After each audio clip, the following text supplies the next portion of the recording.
Imagine buying your dream home, only to find out your neighbor has been literally drinking your water for years.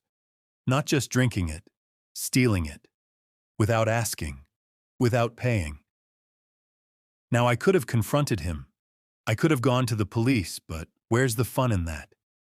Instead, I flicked one tap, and in less than 24 hours, I destroyed his income, his reputation, and his peace of mind.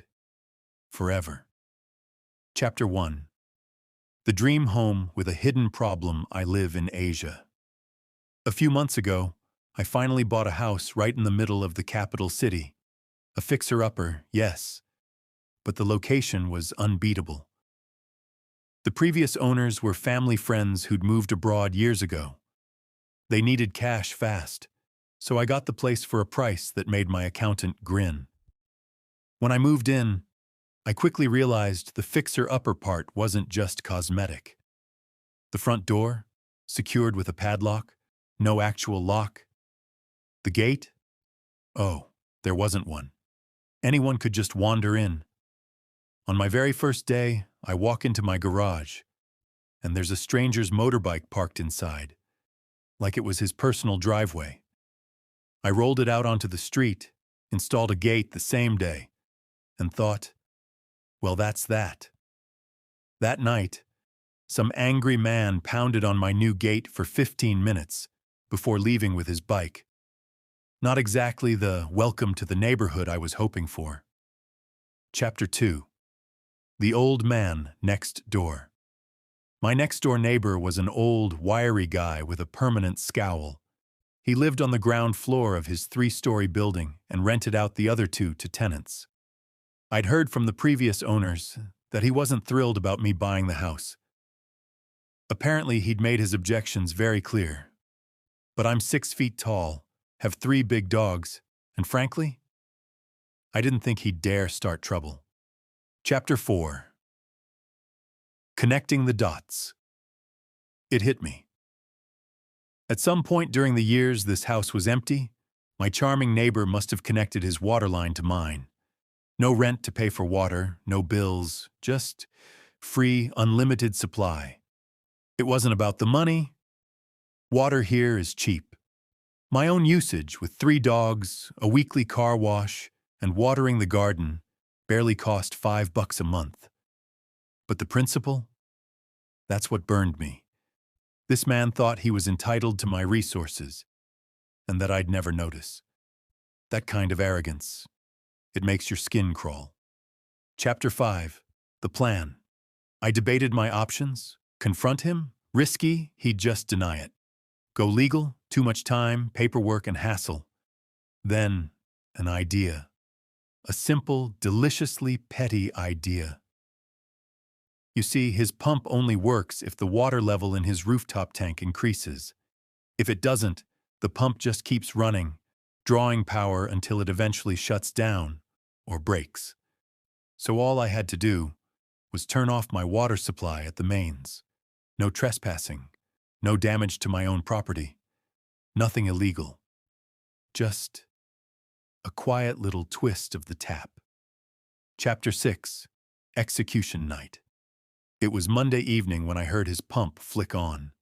I waited a few minutes, stepped outside, and with one simple turn, shut my mains off completely. I imagined his pump working furiously, but with nothing to pump.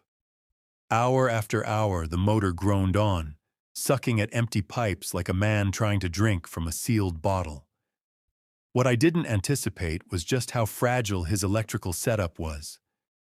This man's house still ran on 90s-era wiring, the kind that throws a tantrum if you plug in too many fans.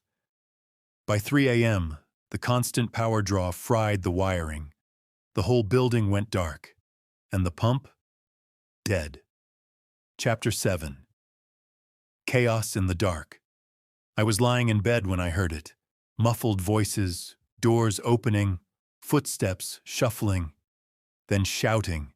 The tenants were furious. No water. No electricity. In the middle of the night. Here's the kicker. In my country, landlords are legally required to maintain basic utilities like water and power. Failing to do so can get you fined without even going to court. One tenant moved out within 48 hours. Both filed police complaints. Chapter 8. The Fallout. Within days, the old man was slapped with a $500 fine. Huge money here. He had to return both tenants' deposits and couldn't rent the rooms again until he rewired the whole building and fixed the water system. By the end of the week, he was broke, his only source of income gone, and he was moving out to live with his daughter. Chapter 9. The Confrontation. Before leaving, he came to my gate. He asked, flat-voiced, "Did you turn off your water the other night?" I smiled, friendly, casual. "Oh yeah, my tank had a leak, so I shut it off until the plumber could come by." He just nodded. "Oh, okay." But I saw it, the tightness in his jaw, the way his eyes hardened. He knew, and he knew I knew. Chapter 10. 2 birds, 1 stone. Next week, I'm getting a plumber to completely remove any pipes leaving my property. No more freeloading. In the end, all it took to end his petty theft and ruin his little empire was one twist of a tap. 2 birds, 1 stone, and the sweetest revenge I've ever tasted. He thought I'd never notice. He thought he could keep taking from me without consequence. Now, he's gone. His tenants are gone, and the only thing he's pumping is gas money to get to his daughter's place. All because I turned one valve. Sometimes revenge doesn't need yelling, fighting, or even leaving your property. Sometimes all it takes is patience, timing, and knowing exactly where to apply pressure. In his case, it was literal.